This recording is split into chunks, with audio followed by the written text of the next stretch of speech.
Since நான் இப்போ சொல்கிற எல்லாமே depends upon your skin type. ஓகேவா? ஸோ நீங்கள் மாய்ஸ்சரைசர் உங்கள் ஸ்கின்க்கு ஏற்ற மாதிரி யூஸ் பண்ணிவிட்டு கன்சீல் பண்ணலாம். ஸோ கன்சீலருன்றது வந்து ஒரு அங்கங்கே டார்க் ஸ்பாட்ஸ் இருக்கும் இல்லையா?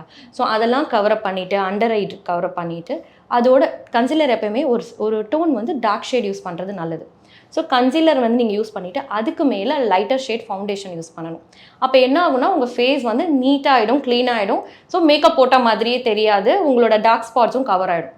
அதுக்கு மேலே தான் நீங்கள் காம்பேக்ட் யூஸ் பண்ணுவீங்க. அதுக்கப்புறம் தான் இந்த lipstick, eye shadow, liner, mascara இந்த மாதிரி நிறைய ப்ராசஸ் இருக்குது. ஸோ ஒரு வேனிட்டி, ஒரு மேக்கப் வேனிட்டி ஒரு அஃபோர்டபுளாக வாங்கணுன்னா இப்போ இருக்கிற காலகட்டத்தில் ஒரு 2000, 2500 வச்சிங்கனாலே வாங்கலாம். இப்போ வந்து நாங்கள் ப்ரைடலுக்கு பண்ணுற மாதிரி நீங்கள் வாங்கணும் வந்து நினைக்க தேவையில்லை. ஏன்னா ப்ரைடல் யூஸுன்றது வேறு. அவங்களுக்கு நம்ம மதியானம் 3 மணிக்கு போட்டோம்னா நைட்டு 12 மணி வரைக்கும் ஸ்டே ஆகணும். ஸோ அதுக்கேற்ற மாதிரி ப்ராடக்ட்ஸாக நாங்கள் யூஸ் பண்ணுறோம். இப்போ நீங்களே ஒரு ஃபங்க்ஷனுக்கு போகிறீங்க அப்படின்னா உங்களுக்கு என்ன மாதிரி மேக்கப் ப்ராடக்ட்ஸ் வாங்கணும்னு சொல்லிட்டு நீங்கள் ஒரு வேனிட்டி ஃபிக்ஸ் பண்ணி வச்சுட்டிங்கன்னா அது உங்களுக்கு சாலிடாக 1 or 2 years வரும். அஃபோர்டபுளாக வாங்கிக்கோங்க. நிறைய வந்துருச்சு இப்போ மார்க்கெட்டில்.